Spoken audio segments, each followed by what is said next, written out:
Raunchy Power Hour, a book club for discussing romance from the erotic to the erroneous. As always, this is an explicit podcast and contains strong language, adult themes, and sexual content. If you are sensitive to these things, we urge you calmly but sincerely to turn off your radio now. Welcome to Trope Ranking. Today, we're talking about some of the most popular tropes in the romance genre and how we feel about them. I'm your producer, Ashlyn. One of your hosts, Sydney. And I'm the other talker, Lauren. Now get ready to get raunchy.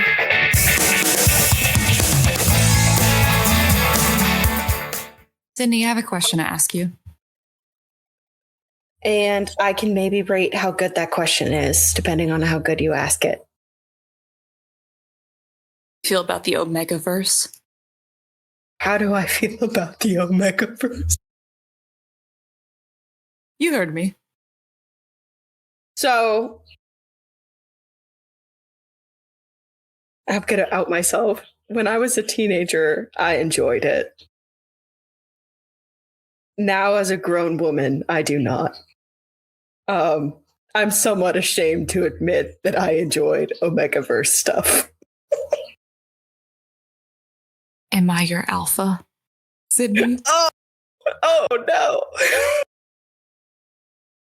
I think we can preemptively say that we will be burning the Omegaverse trope in hellfire.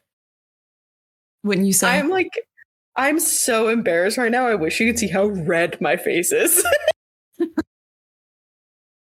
Just the fact you just whispered in a very toned down voice. Am I your alpha? Oh, it sends shivers down me timbers. Well, actually, since you asked me an embarrassing question, Lauren, do you have an embarrassing trope that you used to enjoy reading? You know, I've been on the internet almost my entire waking conscious life, as one does in Gen Z, having grown up in the age of technology. And one of the more unfortunate being raised alongside the ever-evolving and horrendous internet is being exposed to a lot of what we used to call back in the heyday, lemons. Now, the term lemons has since evolved. Oh, yes. When you went to look up a certain fan fiction online, you wouldn't see the word smut very often. You would see the word lemon, which it basically means the same thing as smut, but has since become an outdated term. You had limes, which was a little bit of fluff, but with a little bit of smut sprinkled in. And then you just had basic baseline fluff. I was an avid enjoyer of lemons, as I should not have been at that age, but we will ignore that. And one of my tropes that I would love to interact with was 7 minutes in heaven shoved in a closet. Oh my God. Oh, yeah. I never went to any high school or college parties, but in my mind, it was always a college party. Well, of course. See, I didn't come across or enjoy this trope very much, but I also know it's very infamous for for some reason, someone being sold and then having this person and then they're the romantic partner. I know a lot of people will know their reference when they're oh, my mom sold me to One Direction. Oh, yes. The classic Stockholm Syndrome Harry Styles fanfics. Yes. Well, I'm sure we'll have plenty more tropes where that comes from, because today, as our lovely producer has said, we will be reading some really rancid fan fiction and just general romance novel tropes for your enjoyment and for our suffering. Yep. So I'm about to find out quite a lot about my best friends, and they're about to learn a lot about me. So, Ashlyn, would you mind describing for our listeners that cannot see our different tier rankings that we have available for this tier list? Should I start at the bottom or the top? Always start from the bottom, baby. So we have straight to jail. Then we have has to be executed perfectly or else it sucks. Next is not a fan, almost never enjoy it. Next is depends on numerous factors. Then we have not strong opinion, no strong opinion. I'm illiterate today, guys. No strong opinion. Next is hot/cute. Second to best is I usually love this trope. And the top is personal favorites. Oh gosh, all of these are just horrendous. Okay, we're going to start off nice and easy with miscommunication. I find the miscommunication trope to be quite annoying at times because it often doesn't really have the basis of communication for two adults or two emerging adults that they would reasonably expected to have. Mm-hmm. So I often feel like it literally is just there for the progression of plot. And that annoys me. I want to get to the hanky-panky. What I don't enjoy about the miscommunication trope personally is that it always feels like it's the third act in like a romance movie. Like, you know, it's the obligatory breakup scene before the ending of the movie where they have like this big love confession to each other. And I kind of agree with Lauren is like, in the sense that it's kind of overused at times. And it just feels like it's more like just a plot or just a trope that is just very, very common. I personally would kind of put this as it has to be executed perfectly or else it sucks. I agree. I would also agree. I hate the miscommunication trope. It's like, just tell each other that you love each other. Don't be stupid. Or just go bone it out. Either or, really. Yeah. How about enemies to lovers? Oh. Why did we both just moan? Because it's so good. Put it at the top tier. It's so right, but it's so wrong. Oh my God. Why is it so zoomed in? Okay. It's so good. Like, it doesn't even always have to be necessarily even like a enemy to a lover. It can be like someone who's in a competition with you to lover, or like just, I don't know. It's such a good trope. And when it like, it's hard to do it wrong, but it's always so good.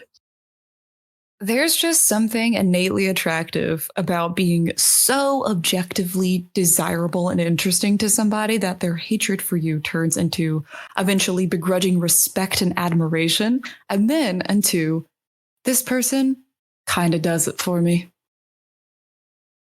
Couples from Throne of Glass is literally like this jump. Incredible. Next up is It Was All a Bet. It was all a bet? I can't say I've read a story like that before. I've seen like a movie with that premise, which is like lose a guy in 10 days. Yeah. Is it kind of like, is it He's All That, where, you know, the whole premise of attraction is built upon a silly bet that was made at the beginning of the book or the film, and then it turns out that the attraction becomes real through their interactions? Yes. Well, of the miscommunication thing is like, it has to be done like perfectly for it to kind of go well. Because it kind of feels like a miscommunication in that way, because they're not like being truthful with how they're expressing their feelings, you know? Mm-hmm. They're not being truthful. Yeah. I think I would agree. How about fake dating? This one depends for me. I think sometimes for me, if it's the whole like, oh, one person's a celebrity and then has to date the common man for, you know, publicist reasons, you know, often those reasons seem really shallow to me, and it doesn't seem like, for me, it has to be justified. Like, I have to look at the situation and be like, yes, I see why they need to fake date. Yes, this is exciting. You know, I can't wait to see them become real lovers. But if it's something cheap and throwaway, like, oh, my publicist says I need to improve my image, then no. So I would say it depends on numerous factors for me, but I could be flexible. See, again, one of my favorite book couples is this fake dating trope. And to be completely honest, it was also my first introduction into this trope. And that is red, white, and royal blue. And it is, I mean, maybe the reason I'm rating it and thinking about it so highly is because it really is like, it was really well done. I really, really liked that book. And for all its issues and qualms, I really enjoyed the fake dating turned romantic like route. But I can agree with it depends like on some factors because it does have to be done well. Because if it's fake dating and then not done well, then I could agree. All right. Next up is pregnancy. No. It does not Straight to specify jail. planned or unplanned. Jail. Straight to jail. Straight to kids. jail. I don't want to think about reproduction and the pains of childbirth and or adoption, which is a pain in and of itself, while I'm trying to get smutty. That is not what I'm here for. I don't want to think about So the you don't want to consequences of my actions. I was about to say, you don't want to think about the babies during the baby making? No. Okay. I don't want to think about babies at all, actually. Like, I understand that it is people, like, it is some people's kink. I get it. But I don't find it sexy in any way, kind of shape or form. I like it if it's fluff. Like, if it's just, like, something cute, like it's a couple and you're kind of imagining them, like, being cute and domestic together, like, that would be cute. But, like, if we're going, like, smutty romance, like raunchy, no. I don't want it. I don't want to think about that. Speaking of things that you don't want to think about when you're trying to get raunchy, Stockholm Syndrome.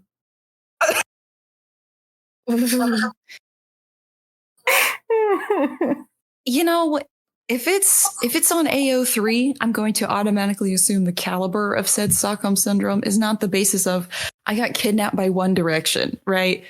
Yeah. So I would say I'm going to give it some of the benefit of the doubt for me. Maybe it has nostalgia, I don't know, but it has to be executed perfectly for me to like it. I think I could agree with that. Because I'm thinking of like a famous example of like Stockholm Syndrome is like Beauty and the Beast. Or I honestly, what first popped into my head was honestly like the myth of Persephone and Hades. Especially in like a romantic retelling now, even though it wasn't like in the original telling of it. But like, yeah, I don't know. No, because it has to be done perfectly because we saw a bad example literally not too long ago with the Mister. Oh, next up is Grumpy Sunshine. It kind of has the same flavor as Enemies to Lovers to me, but just in a different font. It doesn't quite have that spice where it's that slow burn progression, but it's still a cute dynamic to me, like opposites attract. So I would say it's like cute to me. Mm-hmm. What about you, Sydney? I don't know, because there's a lot of bad examples of Grumpy Sunshine that have thrown me off over the years. But there's also been a lot of really good examples of it. Like, I do love the fact that this trope is like, I'm grumpy around everybody else except for you kind of thing. Like, it's very, very sweet. I don't know. I also think I find it cute, and it's in like a similar vein to Enemies to Lovers. So I would agree. It's cute. I would say not a strong opinion. Can be flexible. We can bump and down to no strong opinion. It's getting hot and cute because it's one of my faves.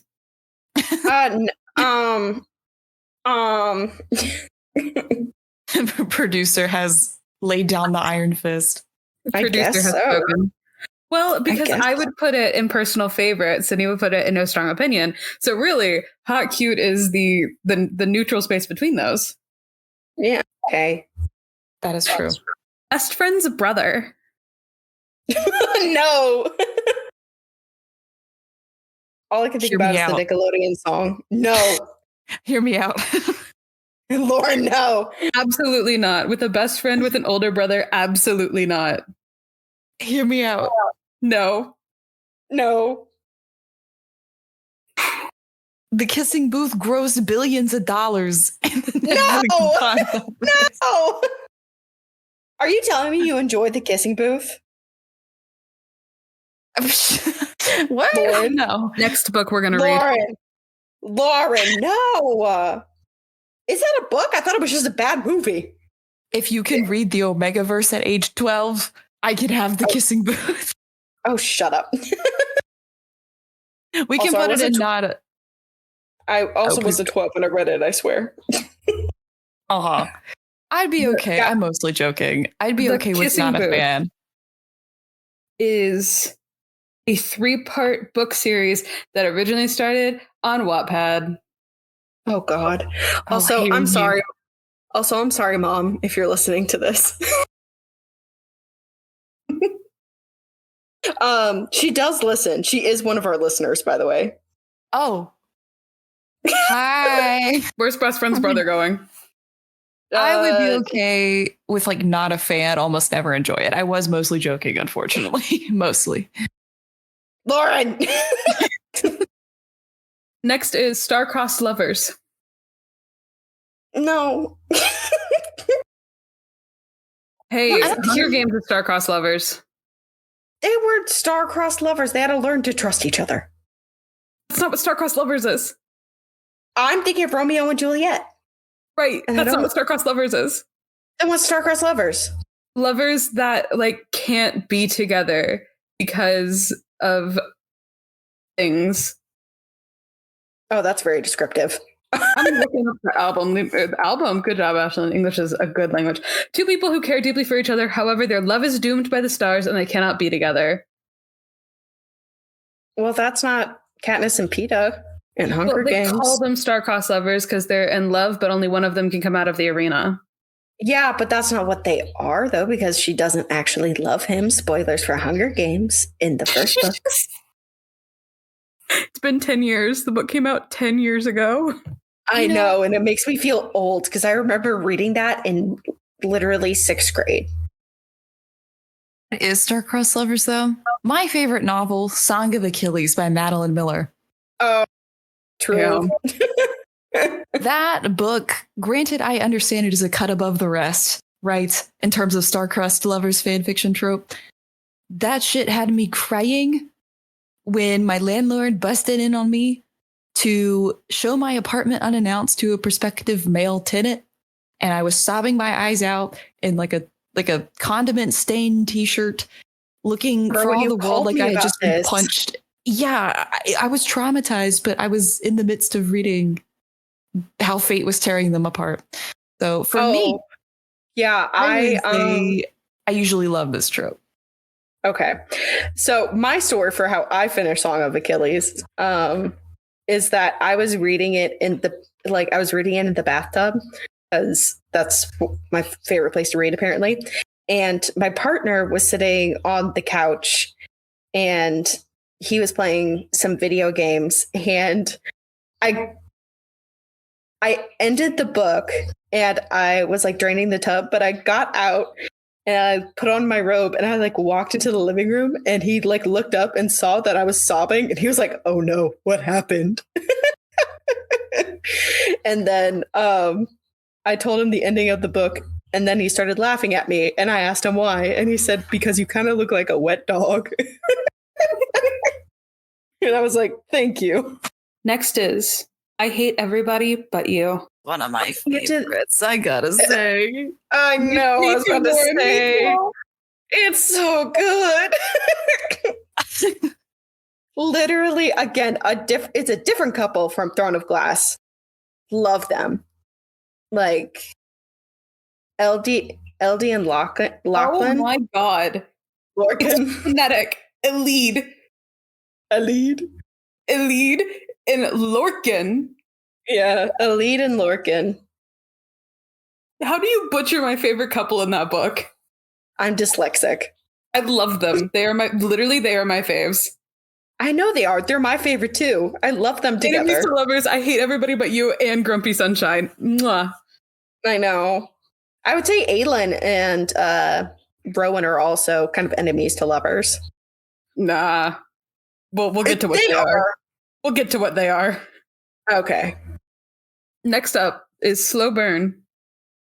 Oh, I am a sucker for a slow burn. Favorite, instant favorite. It's so good. I love when it takes me so long to get to that scene and just the build up. Oh, It's so rewarding if done right. it is. It is. If it's done well. Okay. Yeah, that's the thing. If it's done well, it's great. What E.L. James is trying to do in The Mister? No.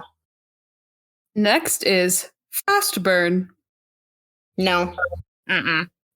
Well, wait. I take it back. Depends on on what story I'm reading. What the goal is for that. Because like if I'm reading it, yeah, sorry. So if Sorry, I'm Mom. actually, yeah, I'm sorry, Mom. And possibly my grandma, she said she wanted to listen. I was like, please don't. No. Yeah.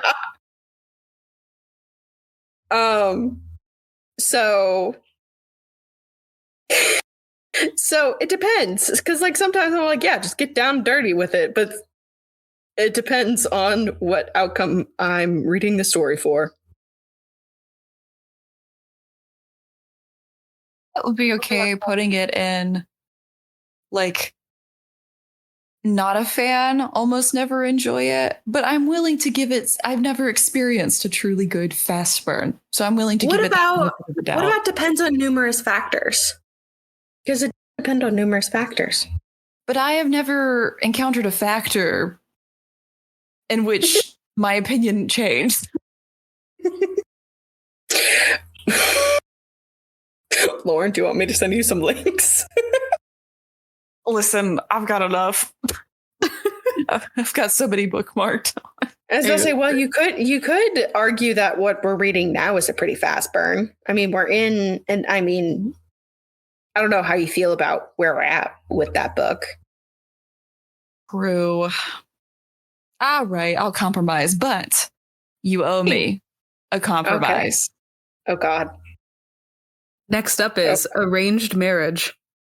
Marriage is what brings us here together today. If it's right, can be pretty solid. Like I would put it in hot or cute. I'd agree with that. Okay. Like I personally haven't read a story like that. I would like to. I would love to. It sounds enticing, but I would say it has to be done right. Mm-hmm. Next up is Related.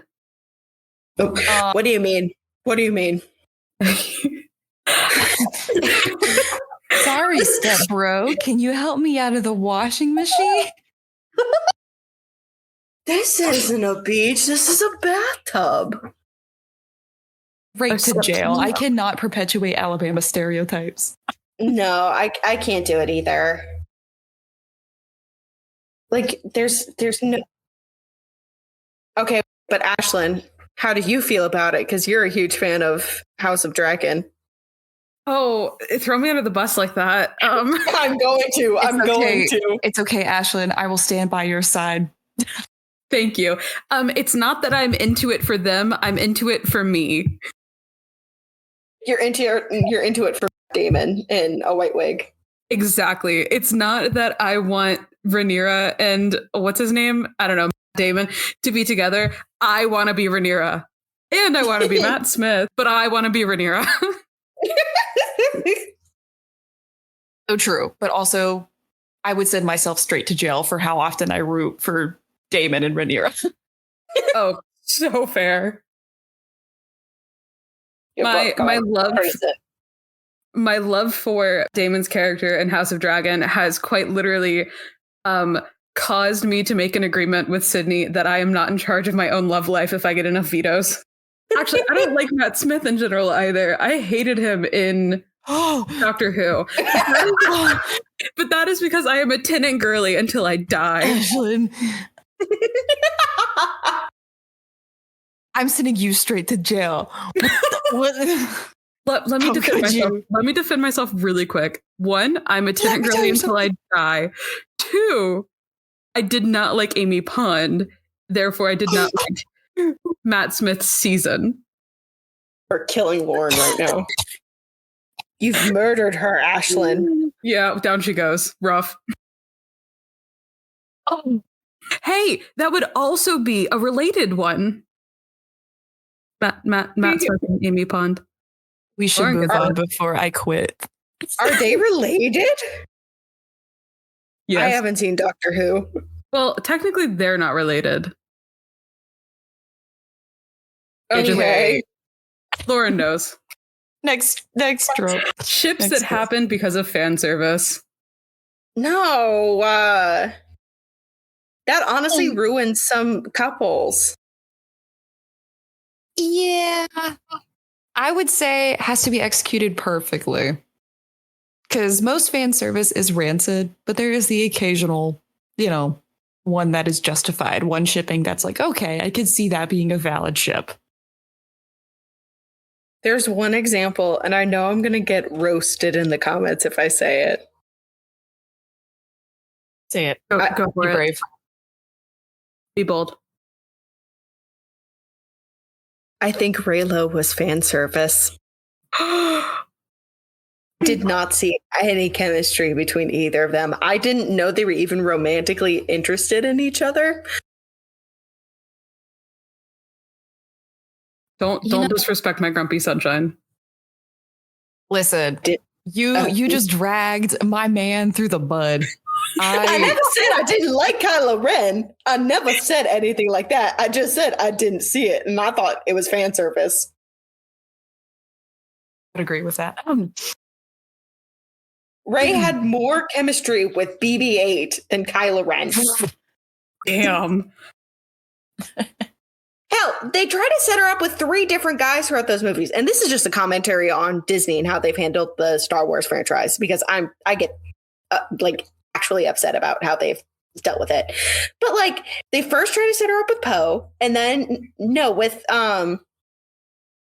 Finn, and then they try to set her up with Poe in the second one, and then they never follow through with either of those, and you're just like, yep, Kylo Ren it is. Oh.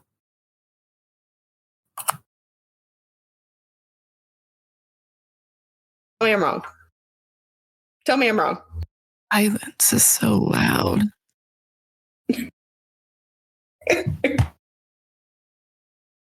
Did the episode we record before this kill Lauren? It may have. Next up is mates. Or fated mates, depending on what you want to call it. If I have to hear one more YA author refer to the humanoid fantasy creature that we're supposed to be attracted to as a mate, I'm gonna barf.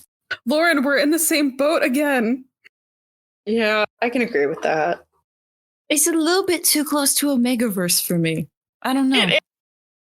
Feels a little kinky, a little furry. I'm just going to keep bringing it up. I recently read the full Throne of Glass series last year for the first time. And when they started referring to each other as mates and stuff, I literally was so no, please, God, no. Wait until you read Akatar. Oh, I know it gets 10 times worse. I know it. You know what? Ooh, wait. Sorry, I just had a good idea. We should read Akatar as one of our books.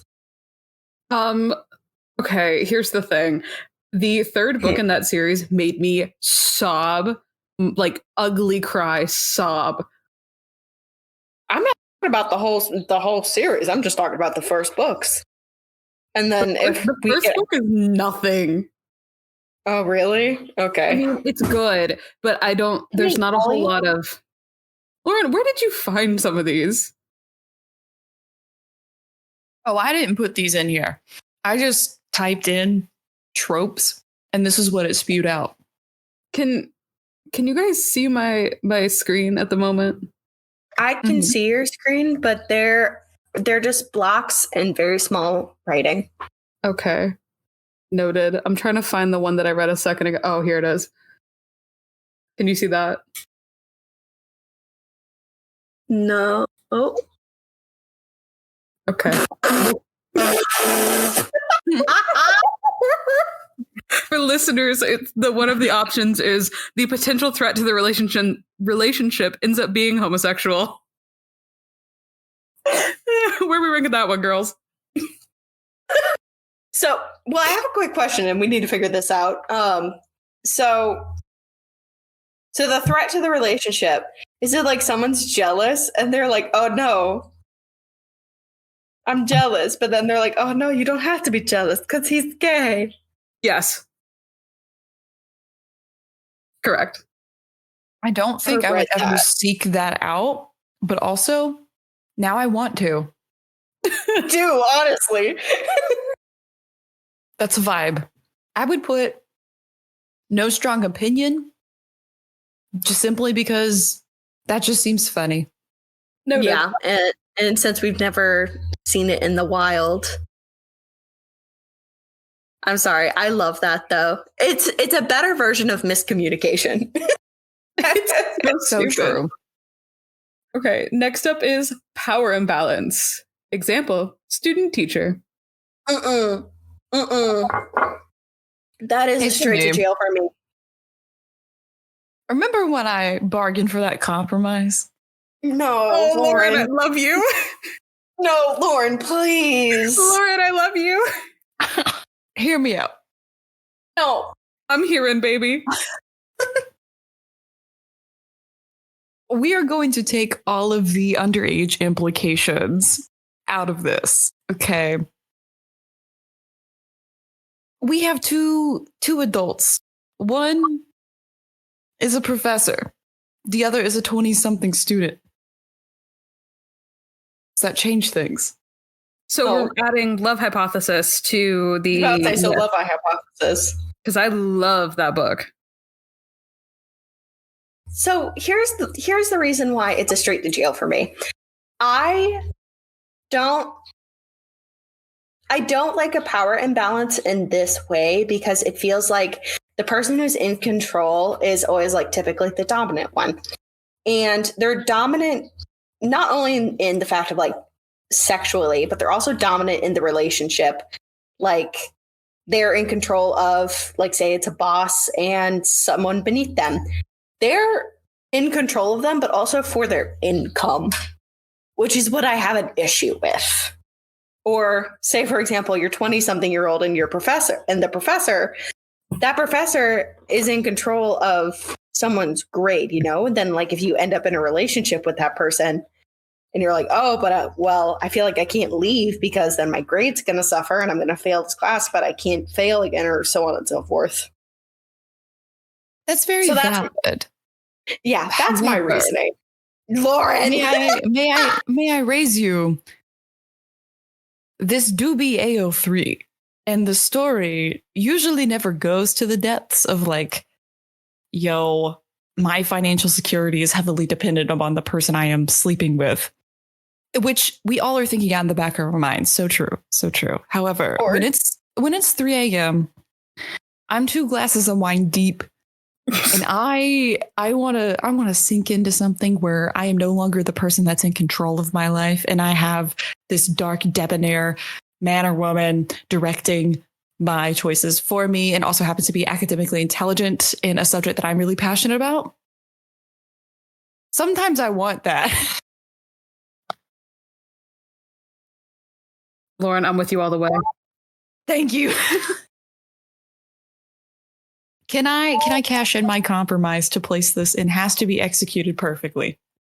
You can put it there, or depends on numerous factors. I would bump you up to numerous factors. Depends on numerous factors. Yep. It depends on numerous factors. Thank you. You're Next welcome. Up is Insta love or love at first sight. No. Really? If you can't tell our reactions to Slow Burn earlier, Yeah. You go ahead, Lauren. I've been talking a lot. No, you're good. I was gonna say short and sweet. I am someone that needs a reason to be like head over heels over someone. Maybe it's the Virgo, maybe it's the INTJ, maybe it's just the asexual. Who knows? But I need to at least have some sliver of like, oh, I can see that, rather than just being like, oh my God, I was love at first sight. He's hot. You know? So for me, I would say like never really like it, or not a fan, almost never enjoy it. I would 100% agree with that, because I'm kind of in the same boat.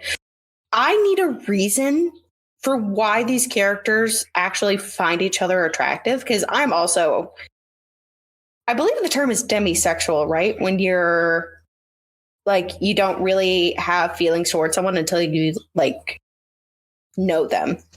Mm-hmm. So I'm like, I believe I am, like, I identify as that. And so I need a damn good reason why someone is interested in someone else, and it's not just because they're hot.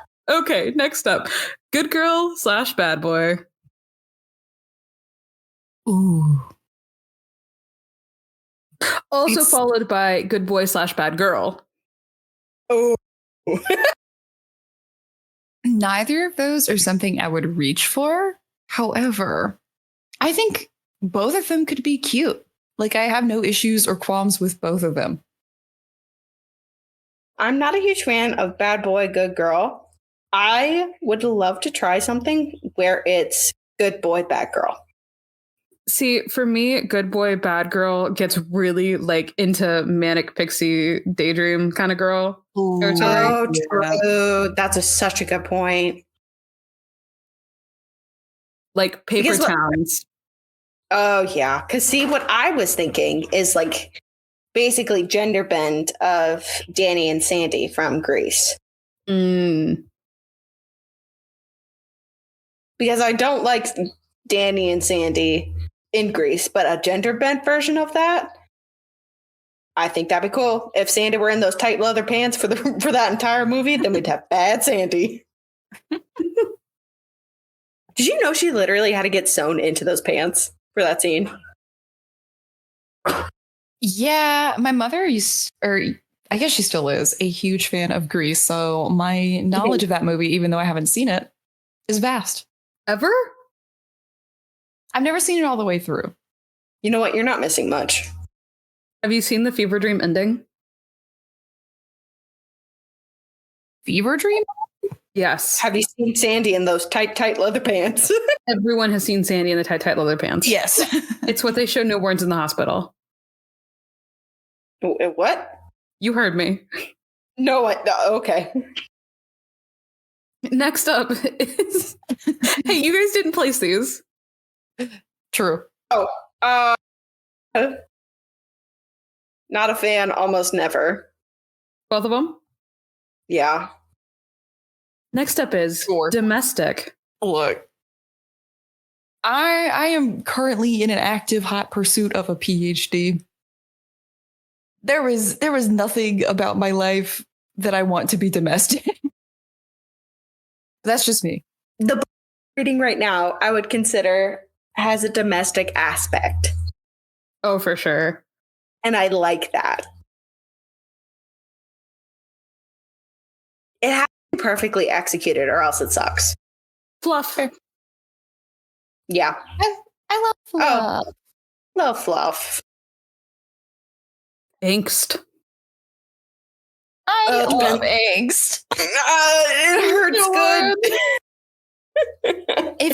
I don't know if there is a trope down there that says angst with a happy ending, which is a highly specific AO3 tag. That would be my preferred angst. I don't like angst with a sad ending. I don't like, but I think there has to be a careful line between angsty and just traumatic, for a character, Mm-hmm. Like sometimes people and authors will write works that are just angsty and traumatic just for the hell of it, just to get that in a tag, Hmm. So for me, it really does need to be done well.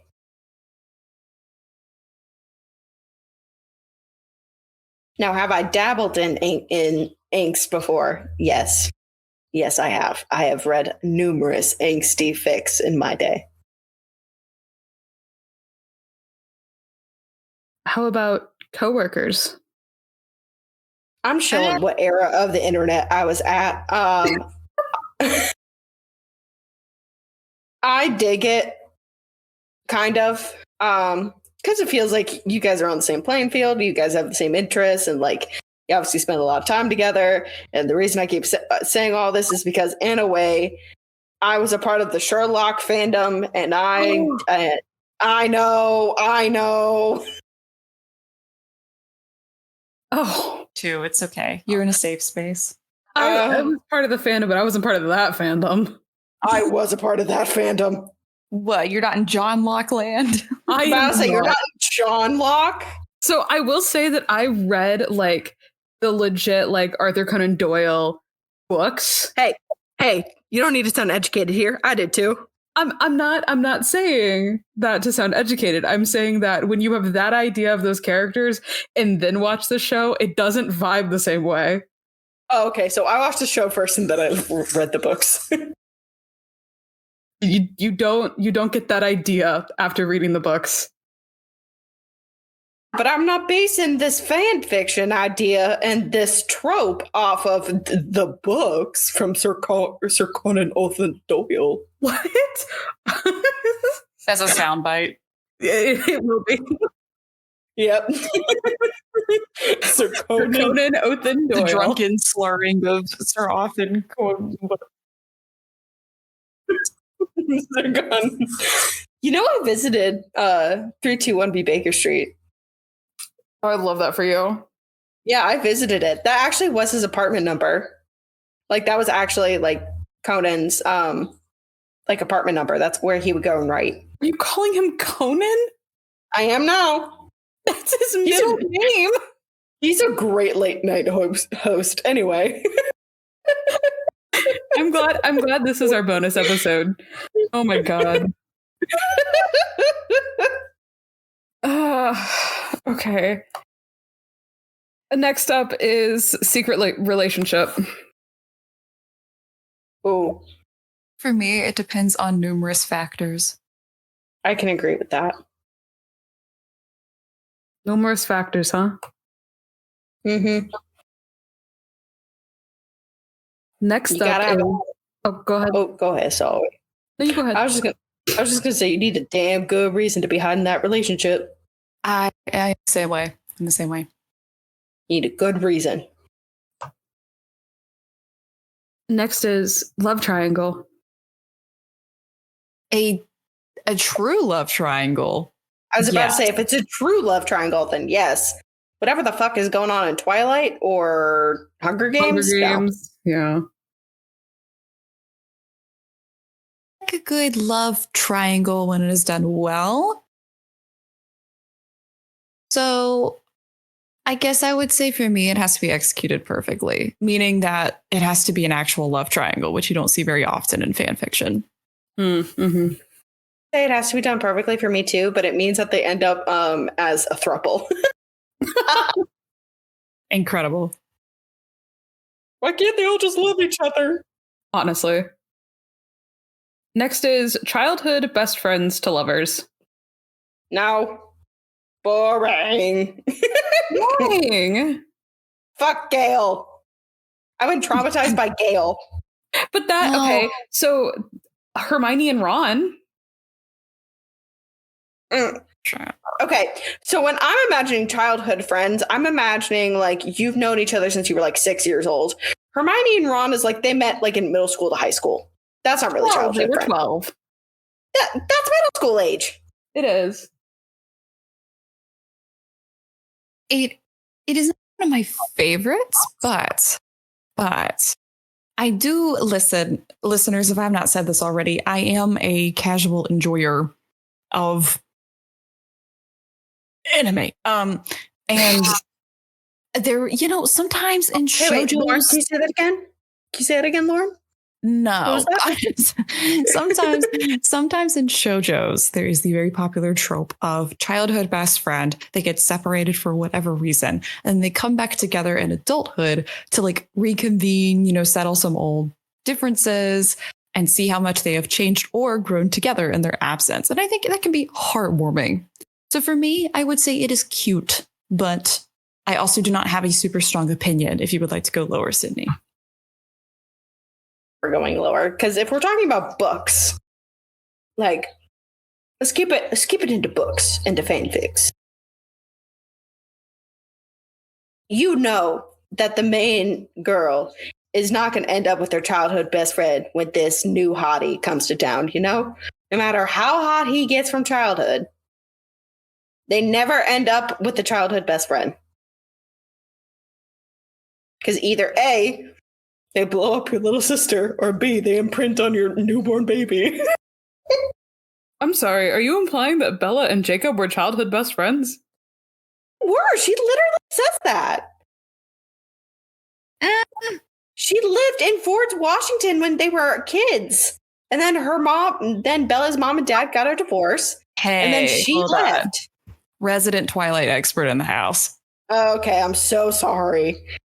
So Bella's parents were divorced from a very young age. So Bella only spent summers with her dad, Charlie, and she only knew Jacob as like the boy from the reservation a lot of the time. So she knew of him, but doesn't actually learn his name or like get familiar with him until the events of Twilight, if I remember correctly. Then I was wrong. I've only read those books once. I haven't read them at all. I watched New Moon last week. It is your comfort movie, isn't it? It is. For the record, listeners, for my birthday, Sydney bought me a t-shirt that says, "Where the hell have you been, Loca?" And it is my favorite piece of clothing. I did do that. You did. I love it. Next is Public Love Confession. No. I'm a very private person. So if there was going to be a confession, like, I would want it to be, private. It's kind of like when you get engaged, like out in public. Like, I just feel like the other person is just forced to say yes. Yeah, I would also say, like, I'm not a fan, almost never enjoy it. Mm-hmm. I wouldn't say straight to jail or like it has to be executed perfectly. For me, it's a little too extreme. Mm-hmm. Unless it's like it has to be like a really big, like dramatic moment or something that's like, it's the pinnacle of this. And like, I don't know. Yeah. I don't even know what circumstances would have to happen for that to be good. Next is Only One Bed. Let me tell you something. This trope is the backbone of my teenage experience, because the sheer disgusting number of hours I would spend on fanfiction.net perusing through the trenches of Hitalia fanfiction. I said it.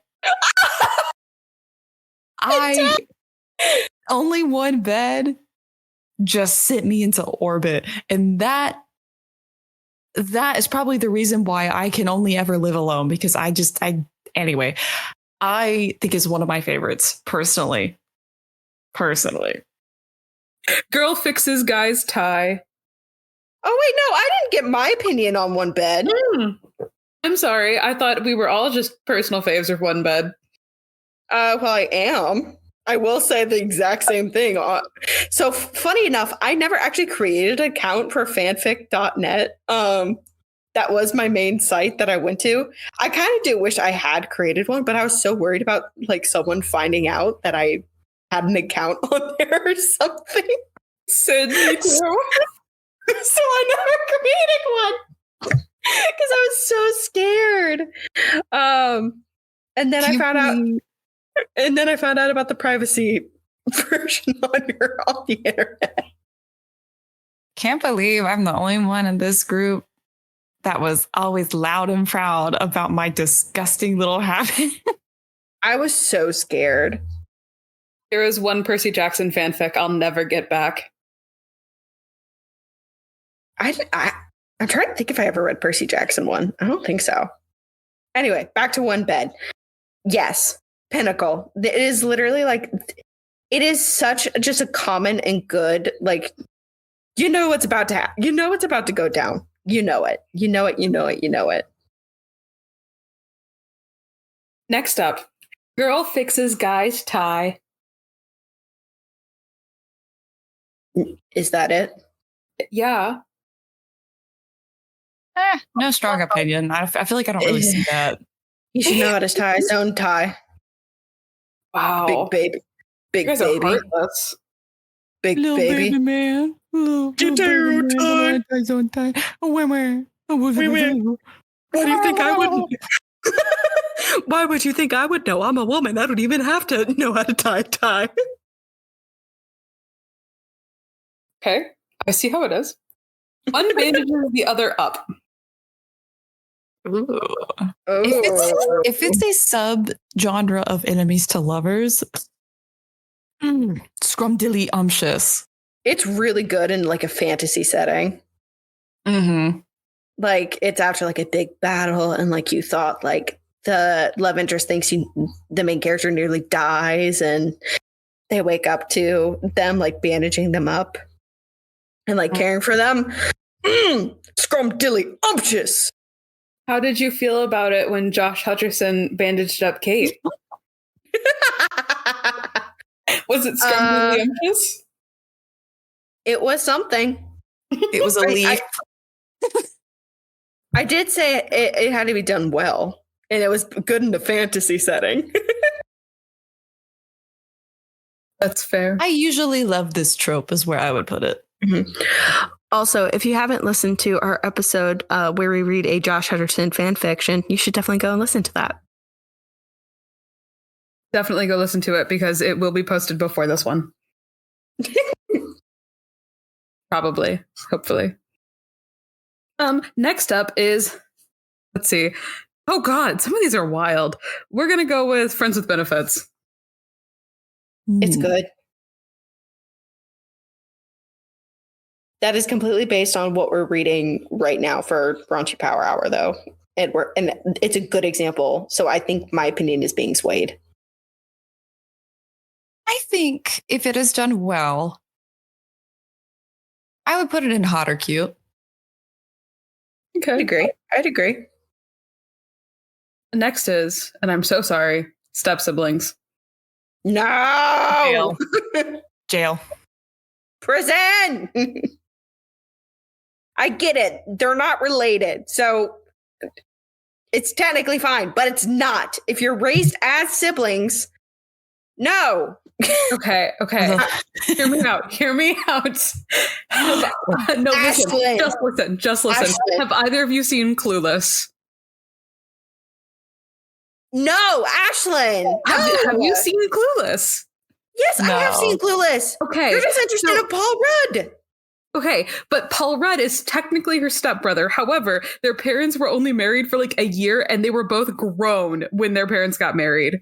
And they ended up together. Doesn't matter. Are It's you fucking telling me that weird. they should not have ended up together? No. See, I would disagree. No. He was grown. He was an adult when their parents got married. And their parents are divorced. She wasn't an adult. Yeah, she's in high school when they A get together. teenager. Yeah, I know. Yeah, exactly. And he's in college. We're not going to talk about the age weird. part. It's weird. My shtick is that if we have to conjure one singular example of it being done right, that probably means the vast majority of step sibling fanfic is raunchy and rancid and not at all pleasing to the eyes. Exactly. Because here's another thing. So we're going back to House of Dragon stuff. Ashlyn, how would you feel if Rhaenyra decided to, like, her son's get married to Damon's like daughters. You're cool with that? They are. Well, one of Well, them. that was the arrangement. Yeah. Yeah. Well, that was the arrangement. Yeah, you don't know what happens in season 2. Okay, that's fair. Well, I know one of them will not be getting married to. No. So I'm not concerned about that one. I mean, sorry, spoilers for House of Dragon if you haven't watched it. We won't say who. So to be fair, the whole Matt Smith thing kind of absolutely eroded my ability to say this incestuous relationship is horrible. I think that it's not good. However, they're adorable in those scenes, and you can't tell me they're not. The actors have chemistry, yes. Yes. But no, they're step siblings. Yeah, but they're actually... oh, wait. They're not related. Yeah. Yes, they are related. How? Damon is her uncle. Oh, crap. I keep forgetting that. Because in my head, I was like, wait, because she cheats. So it's not actually their uncle. She cheats. Still her uncle. Yeah, it is still her uncle. Never mind. Purely for the sake of the fact that we're going to be screenshotting this tier list without any context and putting it on our social medias. If step siblings is anywhere higher than straight to jail, I will implode. It's in straight to jail, I promise. I'm just gonna say, you better put it straight to jail. Okay, next is one of them kills the other. What? You know what? Hear me out. I am currently writing something where this happens. What? And you know what? Hey, Lauren. It's not what you think it is. I know what you're about to say. Damn it. I hope I am privileged to read this once you have completed it. We'll see. But I find it hot a little bit sometimes. I like a little bit of unrequited if the other person is a little bit loose. Once. Yeah, it's like, only hot for like an instance because you're killing someone else. You know, like yandere. Do you know what I'm talking about when I say yandere? Oh my it's God, like Lauren. No. Okay, you cannot be a casual anime enjoyer and use words like yandere and shoujo. I got famous on TikTok for anime. We all know that I'm not a casual enjoyer. No, it's... Listen. No. I like horror movies. Leave me alone. No.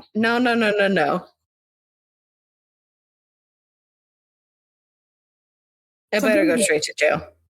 It's going straight to jail. You've been outvoted. Sorry, Lauren. Next of them... I won't get to read my AO3 account. Hey. Off limits. Hey, Lauren.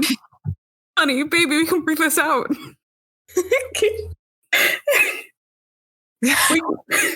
we can talk about this. All right, step bro. Oh. Actually surprised. Lauren, this is your intervention. Y'all are giving me an intervention? I'm in addiction medicine. What do you mean? Next is one of them dies to save the other. That's hot. That's hot. It can only be hot once. Yep. Actually. It can't be hot multiple times if they come back to life and then they die again. Yep, that's exactly what I was thinking. Okay, so I don't know where Lauren found this tier list, but some of these are just straight out of pocket. Speaking of straight out of pocket ones, characters in a MLM or WLW relationship pressure their significant other into coming out. Oh, Jail. Straight to jail. Never force someone to come out until they're ready. Followed immediately by gay/lesbian characters pine after straight character. Jail.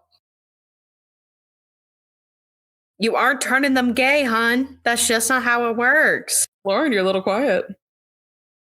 I was considering potentially for a moment like executing perfectly But yes, no, I understand. I think it needs to be in jail. It's in jail. Because then you're giving off the like whole it's the opposite of like the message that I was born this way and I can't change how I am. Then to write something where it's a gay character like being in love with a straight person and like pining after them and then wanting them to be gay, but like it defeats the purpose, you know? I was getting at, like, for a moment I considered putting in and executed perfectly, because that doesn't automatically assume that the straight person in this like object of affection returns those feelings and is like quote unquote turned gay in that instance. I was thinking like, because that's a realistic experience for a lot of just like kids growing up and things like that. I think like if it's done well with that message of like, not changing someone's sexuality and like wanting that to happen, I think it could be done really well and really sweetly. I just don't know how often that happens. Next is one betrays the other. Oh, so good. It hurts so good. Yeah. Would be hurting. Say it hurts so good. Because like it doesn't even have to be like a full like betrayal of like they're turning to the dark side or whatever. Like it could literally be like this is the fourth time I've brought up this series, but Throne of Glass, there's a great example in, is it the sixth? No, it's the fifth book. And it's more of like a betrayal of trust. And it hurts so good. Okay, this is going to be our last 5. Okay. Non-in-game ship / sad ending. Oh. I think as painful as those stories are for me, and I don't seek them out very often. However, some of the books that I have read and fan fictions that I have read where that occurs and it is done well are the ones that stick with me for like years to come. Mm-hmm. Like I mentioned Song of Achilles earlier. Obviously that is a really well-written literary, heralded masterpiece in the romance genre. Not even romance, but you know what I mean? That book has like stuck with me for so long since I've read it. So I think if it's done well, I would say I usually love this trope. Mm-hmm. Agree with that. And I'm thinking of an example of a piece of fan fiction, which I read when I was I haven't read fan fiction probably since I entered my 20s. I'll be real with you guys. I would love to start again. I just haven't. But anyway, there's this one story. I'm aging myself again. I was a part of the Supernatural fandom as well. I was not Super Hulock. I was just Superlock. Yeah. So there is this piece of fan fiction within the Supernatural fandom, which to this day I remember, and it has stuck with me, and how heartbreaking that ending was. But how fantastic that whole story was written in the first place. Next is one stops the other's wedding. Straight to jail. Straight to jail. Because here's the thing. This person spent probably over, 5, 10, 20, 30, 40, however, something thousands of dollars to set up this wedding day. And you want to be a dick and suddenly come in and try and be like, hey, surprise, I love you, and put them on the spot. No. What if one of the people on the altar cheated or is secretly a really bad person? You wouldn't want the other person standing at the altar to rope into a marriage with them, would you? See, that's a good point. But I don't like it. Because I don't know. I just don't like it. That's my reasoning. Wait, I don't need to explain myself. I don't like it, so no. Not a fan. Put it in jail. No, just put it not a fan. Almost never enjoy it. Because, Lauren, you did bring up a good example, so we can put it there. Be like, Next up is one serenades the other. I've never seeked this out. Cody Simpson, Harry Styles, like, ish is this. What was that? What was that Disney Channel movie with Dave? It was like he was like a Hollywood celebrity. The girl was like a regular girl. Starstruck. Starstruck. It worked once, and then the trope got outplayed.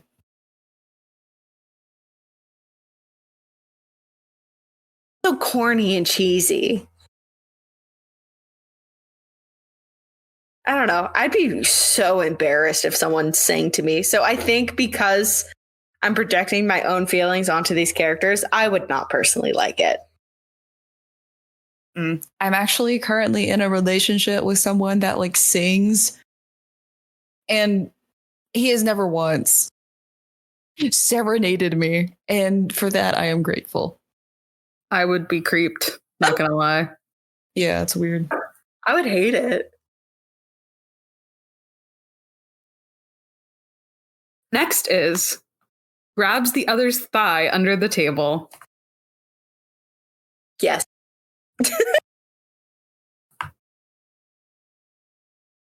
Easy yes. And in 50 Shades, like they were at a dinner party and then he grabs like Anastasia's like thigh and like goes a little further up. Yeah. Hey, yo. It has to be done well. Like, you gotta, like...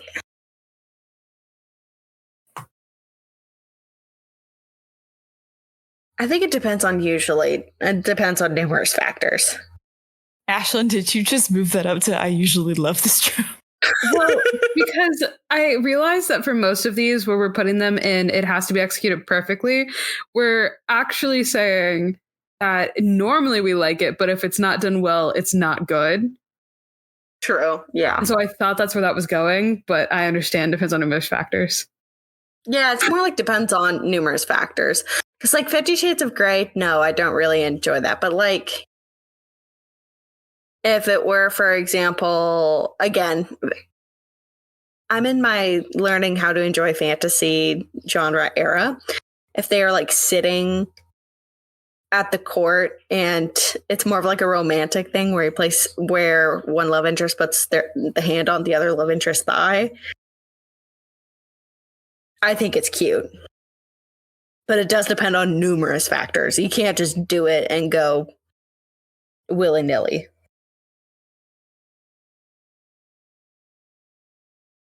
Our final trope for the evening is staring at the other's lips.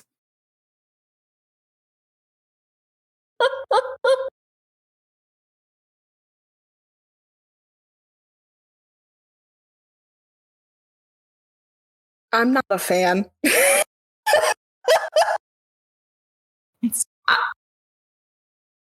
Look, I almost never look at someone's lips. So I don't understand why it's such a big deal in romance, I'll be honest. Feel like I have no strong opinion because the fan fiction I read is usually such slow burns that we never even get to the lip staring, you know? Dang. They're not even looking at their love interest yet. They're not even romantically inclined. They haven't even interacted yet. You know, it's... They haven't even heard the other's name yet. They don't know the other person exists. They actually live in 2 different cities. They actually live in 2 different universes. I'm good to put it wherever you would like, Sydney. I would say I can agree with no strong opinion. Yeah, I just don't personally look at people's lists very often. So I don't understand why it's such a big trope. For the record, there are still 52 more to go. Oh, well. Hey, everyone. We've got a second episode. Oh, God. Another one. Messi, please let us know if you actually enjoyed listening to us ranking all of these different romantic tropes, and let us know if you guys would have put them someplace else, or if you guys have any suggestions for other tropes that you would like us to rank. Or not, because our ranking should be treated as law. Sorry, everyone. These are no longer opinions. These are laws. Oh, gosh. Okay. Oh, my show notes. They went away. There they are. Join us next episode where we will read part 1 of I Don't Know Yet, because this is a bonus episode, so we recorded it early.